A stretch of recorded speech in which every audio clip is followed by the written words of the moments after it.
Welcome back to Primetime News and a special welcome once again to our viewers on onespotmedia.com. Up first this evening, the worrying spike in COVID-19 cases in Manchester has caused health officials to act. Just a short while ago, at 7 p.m., a curfew took effect in the parish. Speaking at a press conference earlier today, Health Minister Dr. Christopher Tufton pointed to people ignoring rules relating to the wearing of masks and public gatherings as reasons for the surge. From all angles, the COVID-19 picture in Manchester is causing worry. A rapid increase in COVID-19 cases in the parish. 125 new cases were recorded between January 10 and 24. In other words, Manchester accounts for some 11% of all confirmed COVID-19 cases in the island in the last 2 weeks. The positivity rate for the parish for the past 2 weeks is 3 times the national average. Manchester is also seeing an increase in the hospitalization of people with respiratory symptoms, burdening healthcare facilities. Of note is that our major hospitals in the region are at the amber and red alert levels. Mandeville Regional Hospital, 76%, and Percy Junior Hospital, 83% occupancy. Again, we have to manage those numbers so that we do not become overwhelmed. More and more people who turn up at hospitals in the parish for non-COVID related conditions have also been receiving COVID-19 positive test results. So the minister says it's time for action, tighter curfew measures. The curfew hours for Manchester will begin at 7 p.m. this evening. That's Monday the 25th of January, and end at 5 a.m. on Monday, February 8th, 2021. With persons allowed to move about between 5 a.m. and 7 p.m. each day. Public gatherings will also be limited to 10 persons. Chief Medical Officer Dr. Jacqueline Besesa-McKenzie says over 30 Manchester communities are affected. These are some of the communities that we can see that we are having cases in, with the largest number of cases in the Mandeville Central area. Next. And right across the parish, you can see that we are having cases. Now, we're a small number of cases that are occurring right across the parish, but importantly, what we are seeing is that many of these cases are symptomatic cases. The danger, Dr. Besesa-McKenzie argues, is that these symptomatic persons will spread the virus to others. And just like other parishes which have seen a rapid increase in COVID-19 cases, the minister says the rules are not being followed. There is non-compliance to infection prevention and control measures, as many persons are not wearing masks, and there is more crowding and gatherings that are observed on the ground by the surveillance team. In the meantime, Dr. Tufton says there is concern about the number of cases in St. Anne and St. James, but he notes that the ministry will continue to monitor those parishes.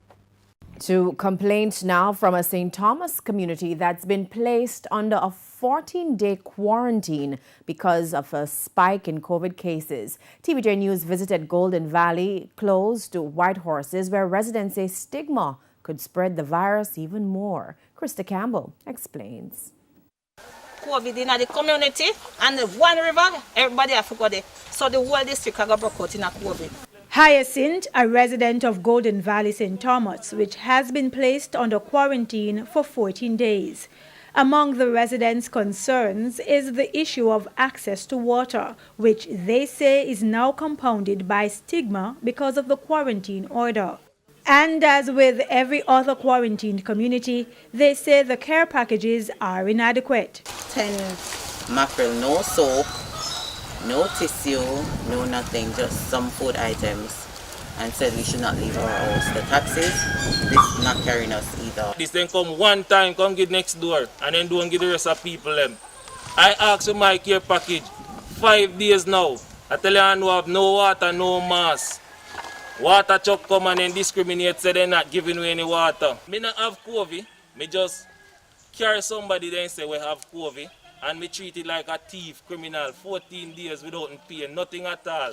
Councillor for the Seaforth Division, Joanne Spencer, says she's trying to get food packages to the area, But in the meantime, she's calling for urgent attention from social development agencies. If they have to go to the shop to get food, they would have to travel to Whitehall, and then they would have to travel to Seafood.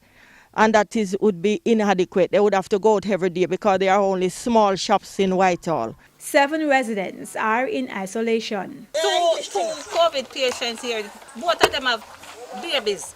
And then take the baby, the 2 baby them and the mother gone to COVID place.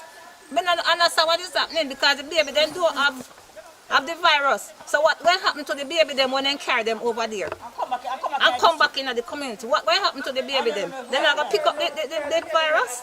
Residents say a 90-year-old man confirmed with the virus has been left unattended at home after his caregiver was taken away for quarantine in another area. TVJ News could not reach anyone from the Public Health Department in St. Thomas to respond to the residents' claims. In the meantime, a resident is suggesting that persons who have the space to isolate be allowed to do so and that the testing process be improved.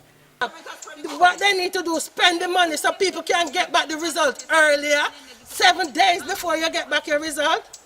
And if you don't know you're positive or whatever, or what those people have done within that 7 days. Krista Campbell, TVJ News. In other news now, the Police Federation is this evening calling for body cameras for its members who operate in the zones of Special Operations ZOSOs.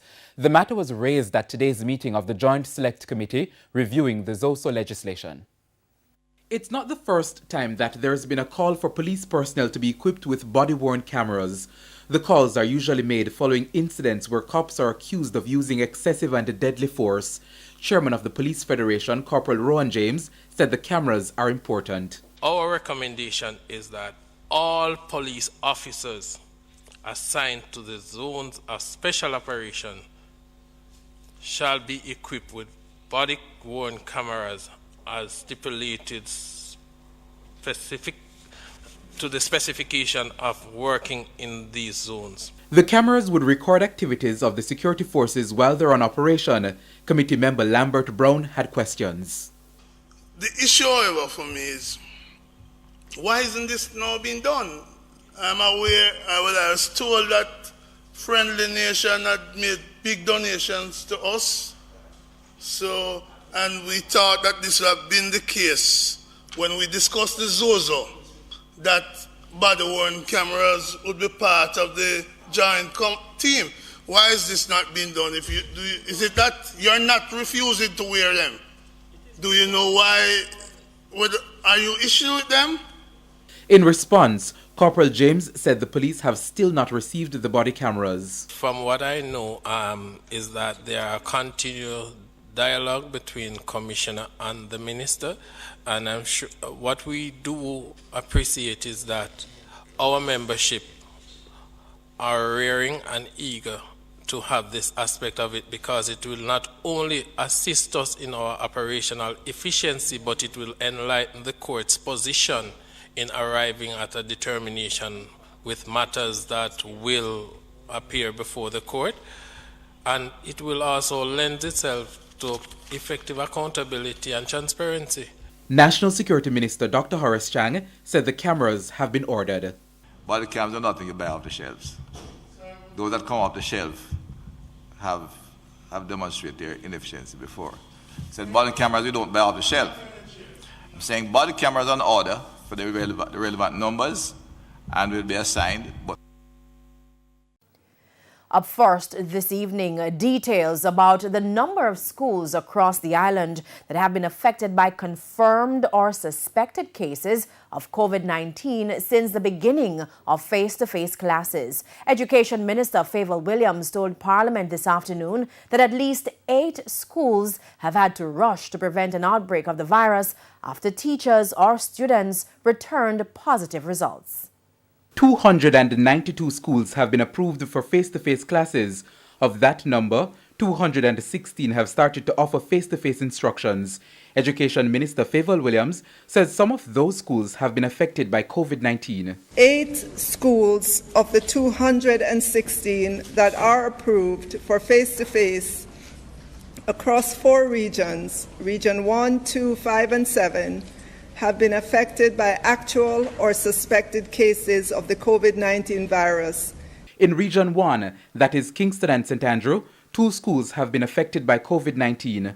One student at Donald Quarry High has tested positive. The school was closed on January 21 and will remain closed until health authorities complete contact tracing.